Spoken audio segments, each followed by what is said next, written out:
en rasgos generales, ¿de qué estamos hablando cuando hablamos de objetivos de desarrollo sostenible? Sí, bueno, hablamos de los objetivos que nos trazamos como planeta hacia el 2030 en diversas áreas. Y cuando lo llevamos específicamente al tema de las infraestructuras, hablamos de cambio de paradigma porque tradicionalmente lo que hemos pensado es en desarrollar obras de infraestructura, desarrollar alguna obra pública. Aquí estamos hablando de desarrollar servicios de infraestructura que sean resilientes, es decir, que puedan sostenerse en el tiempo a pesar de los embates, de los eventos climáticos o de otra naturaleza, que sean también accesibles para la mayor parte de la población y que respeten la diversidad de las diferentes comunidades y poblaciones que se ven beneficiadas e impactadas por este tipo de proyectos, o mejor dicho, de servicios de infraestructura. Entonces es un cambio de paradigma porque pasamos de aquella obra dura, digamos que tradicional, más hacia cómo podemos proveer servicios a la población de manera sostenida en el tiempo y que abarque, digamos, todas estas áreas, que nos ayude en la transición hacia economía más limpia, que nos ayude a incorporar a la mayor parte de la población dentro de los beneficios que presentan o brindan estos servicios, y además que durante su desarrollo respetemos, digamos, a todas las comunidades y a todos los actores que participan dentro del mismo. Entonces es un nuevo paradigma y, como decíamos anteriormente, donde necesitaremos sin duda alguna de esa acción conjunta entre el sector público y el sector privado. Tú que llevas tanto tiempo en este tema, en las infraestructuras, en el desarrollo de este tipo de proyectos en la región, ¿crees que ha habido un momento clave de antes y después en relación con esta exigencia? Vamos a ver, yo creo que es un camino, digamos, que se ha ido dando en el tiempo, es una transformación que se ha ido dando en el tiempo y que nos ha permitido a la mayor parte de países ir dando ese paso. Y no va a ser un paso sencillo, sin duda alguna, ¿verdad? Nosotros somos, y cuando hablamos incluso de una región como América Latina, somos una región que invierte poco más del 1% del Producto Interno Bruto en infraestructuras. Algunas estimaciones del Banco Interamericano de Desarrollo estiman que tiene que estar por encima del 3% para lograr esas inversiones que nos permitan alcanzar las metas incluidas dentro de los objetivos del desarrollo. Ahora bien, y aquí entra, digamos, otro de los retos que tenemos como región, a la fecha cerca de un tercio de la inversión que realizamos como región latinoamericana se explica por sobrecostos o por otro tipo de ineficiencias. Entonces, más allá de solo el número de inversión, es también cómo vamos haciendo más eficiente esa inversión pública. Y pareciera que son temas separados, pero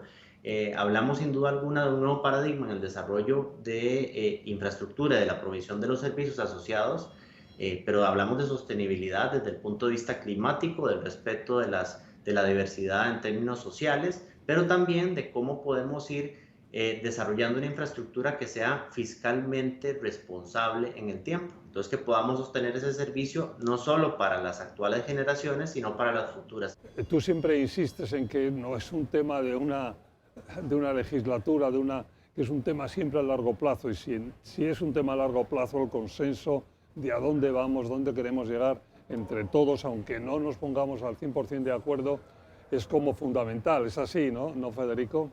Sin duda alguna, y como hemos mencionado, esto es un tema que debe ir más allá de ideologías, de colores políticos, de cualquier, digamos, preferencia que uno tenga en ese aspecto, porque hablamos de proyectos que requieren de una política de Estado. Son proyectos que desde su concepción o desde su primera idea hasta que se materialicen tomarán varios años, casi siempre más que una administración. Entonces necesitamos tener la madurez de saber que habrá administraciones que iniciarán la preparación de un proyecto, otras que lo inaugurarán y otras posteriormente que tendrán que gestionarlo y mantenerlo. Y adicionalmente, es importante considerar que cuando hablamos de financiamiento y fondeo de proyectos de infraestructura, necesitamos hacer lo que yo llamo un zoom out. Es decir, no solo pensar en ese proyecto como tal y cómo conseguimos los recursos para su desarrollo, sino, bueno, ¿qué pasa al yo incorporar recursos en ese proyecto? ¿Cuál otro estoy dejando desatendido? Entonces necesitamos tener una visión amplia de país y cuidado no de región cuando damos un paso más allá, pero sí tener esa madurez de saber que a las administraciones no se les debe evaluar exclusivamente por cuánto inauguran o por cuántos proyectos construyen, sino dentro de lo que hemos hablado hoy de objetivos del desarrollo, en cuál es la calidad de los servicios brindados y qué pasos se están dando más allá de esa visión de 4, 5, 6 años que dure la administración de turno. Es cómo podemos ir viendo más allá, sobre todo pensando en las futuras generaciones y, como decíamos, esa sostenibilidad fiscal en el desarrollo de proyectos. El concepto de movilización en esta dirección, explica un poco en qué consiste o qué veis detrás de ese concepto.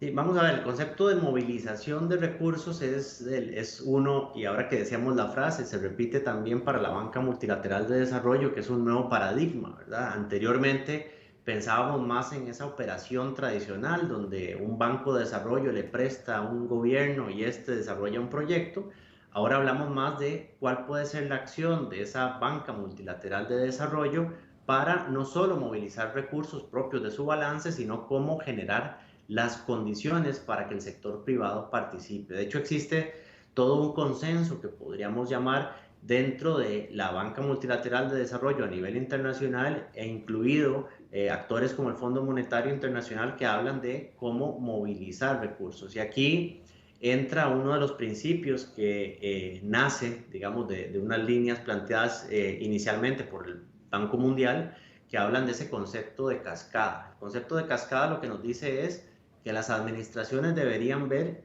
cuál es la mejor forma para financiar un proyecto y intentar primero siempre, si lo puede financiar el sector privado, muy bien, y si no, cuáles son las acciones que debería desarrollar el Estado conjunto con la banca multilateral de desarrollo para generar las condiciones para que se dé esa inversión y ya como última instancia poder orientarnos a deuda pública. Y lo que decimos con esto es que a través de la movilización y de estos conceptos lo que estamos logrando es maximizar u optimizar, mejor dicho, los escasos recursos públicos con que cuentan las administraciones,